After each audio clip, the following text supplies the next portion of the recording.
logikanya sebagai yang insani, apakah Allah butuh makan ikan goreng? Tapi kenapa Tuhan Yesus makan ikan goreng? Baik. Karena dia Baik. Sangat-sangat manusia menarik. bisa nggak ampuni dosa? Allah mengampuni dosa nggak? Baik.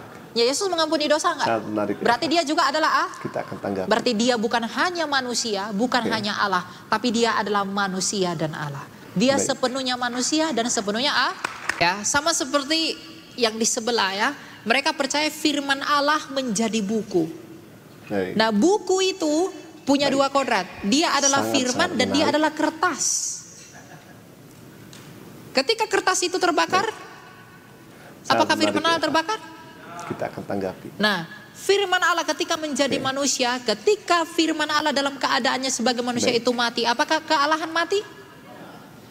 Jadi firman Allah telah mati. Assalamualaikum warahmatullahi wabarakatuh. Di akhir zaman ini banyak orang mulai merasa bebas bicara apa saja.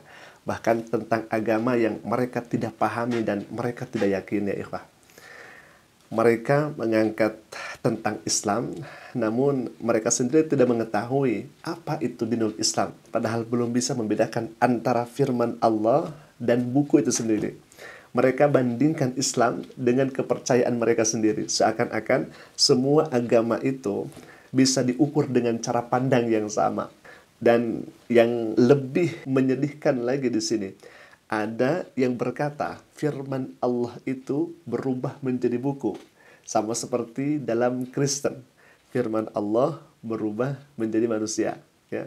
Jadi firman Allah berubah menjadi manusia Yesus. Ini hemat kami bukan sekedar salah tafsir. Ini bukan sekedar gagal paham. Ini adalah pengaburan dan penyesatan. Dan malah bisa jadi ini termasuk penghinaan terhadap ketauhidan Islam itu sendiri. Jadi mereka ingin menyamakan tauhid dengan trinitas. Mereka ingin menyamakan wahyu Allah yang diturunkan dengan wahyu Allah yang menjelma jadi manusia. Jadi mereka ingin sekali menyamakan antara trinitas dengan tauhid. Agama Islam ini adalah agama para nabi, bukan buatan manusia. Dan akidah Islam adalah tiangnya tauhid. Baik ya ikhwah, mari kita akan luruskan bahwa sebelumnya kita harus ketahui dalam Islam itu firman Allah tidak menjadi buku seperti yang dituduhkan tadi.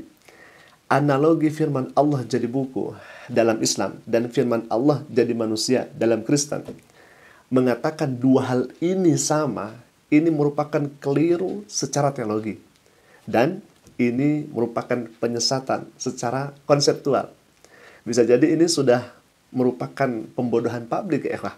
Karena dalam Islam firman itu tidak berubah wujud, firman tidak berinkarnasi, firman juga tidak disembah. Tapi yang kita sembah adalah Allah yang berfirman. Jadi firman itu melekat di dalam zat Allah, di dalam esensinya Allah. Yang berubah wujud hanya makhluk, bisa dari kecil hingga menjadi besar. Yang berinkarnasi bisa dikatakan, ya contohnya misalkan kupu-kupu, di mana kupu-kupu ini sebelumnya ulat, lalu kemudian dia menjadi kupu-kupu. Dan ingat, makhluk Allah itu tidak disembah. Jadi dalam Kristen, Yesus dianggap sebagai firman yang menjadi manusia. Bahkan di dalam Yohanes itu, 1:14, firman itu telah menjadi manusia dan diam di antara kita. Nah, kalau misalkan firman itu menjadi manusia Yesus, apa konsekuensinya yang bisa kita ambil?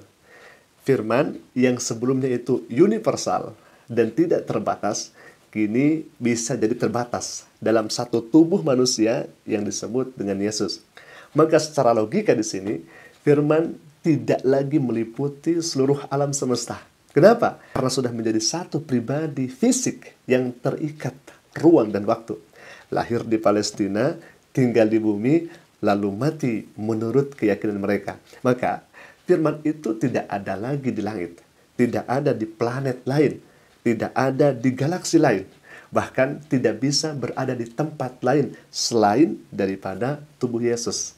Tapi di sini kita tidak membahas kepada ranah hal yang demikian ya kafilah.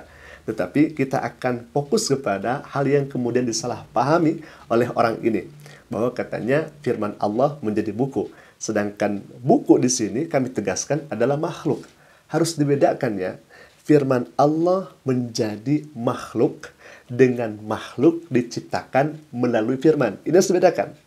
Kalau firman menjadi buku, atau dalam keyakinan Kristen, firman menjadi manusia Yesus, maka itu konsep reinkarnasi. Dalam Islam tidak seperti itu. Justru makhluk atau Yesus atau Nabi Isa diciptakan melalui firman. Faqala ta'ala, "Idza arada syai'an ayyakula lahu kun fayakun." Jadi ketika Allah ingin menjadikan sesuatu, Allah tinggal berkata kun fayakun. Baik, ikhwah, kita mulai pembahasannya. Jadi sekali lagi, firman Allah atau kalamullah bukan ciptaan.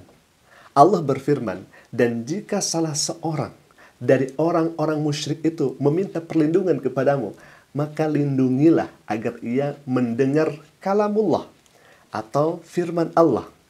Kita ketahui ayat itu ada dalam surat At-Taubah ayat 6.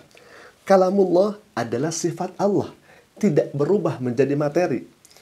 Buku atau mushaf adalah tempat ditulisnya Al-Quran, bukan hakikat Al-Quran itu sendiri. Saat memegang mushaf, bukan berarti kita sedang memegang firman Allah, tetapi kita sedang membaca salinan dari firman Allah. Kenapa?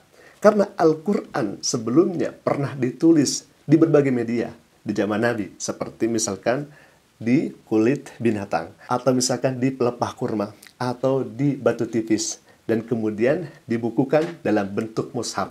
Apakah kemudian kita akan mengatakan firman menjadi batu karena firman tersebut ditulis di atas batu? Atau misalkan firman berubah menjadi kulit karena Al-Quran ditulis di atas kulit? Atau misalkan firman menjadi pelepah kurma misalkan karena Al-Quran ditulis di atas pelepah kurma. Nah, kalau misalkan ada orang yang mengatakan karena Al-Quran ditulis di buku berarti firman Allah berubah jadi buku, maka itu setara dengan mengatakan karena pidato presiden dicetak di koran berarti presiden berubah jadi koran. Nah, ini kan sangat menarik ya, Kak. Jadi kesimpulannya adalah Al-Quran itu adalah kalamullah, firman Allah yang qadim. Jadi disampaikan melalui Jibril kepada Nabi Muhammad SAW. Lalu ditulis di berbagai media, termasuk di dalam mushaf. Tapi hakikatnya tetap firman Allah, bukan ciptaan, bukan kertas, bukan tinta, bukan buku. Jadi intinya Al-Quran bukan menjadi buku, tapi firman Allah ditulis di dalam buku sebagai sarana, bukan berubah wujud. Nah, di sini harus dipahami. Jangan sampai Anda justru malah menyinggung Islam, tetapi pada akhirnya Anda tidak mengetahui bagaimana hakikat firman itu. Apalagi kalau misalkan Anda mengatakan bahwa firman sudah menjadi buku. Wal'iya'udzubillah. Bayangkan Al-Quran dulu, sebelum adanya kitab, itu ditulis di batu-batu atau di kulit dan sebagainya. Apakah Anda akan mengatakan bahwa Al-Quran menjadi kulit, Al-Quran menjadi batu? Kan ini kengawuran yang sangat luar biasa. Alhamdulillah, mungkin itu dulu jawaban kami terhadap orang ini. Aku lupa lihat. Assalamualaikum warahmatullahi wabarakatuh.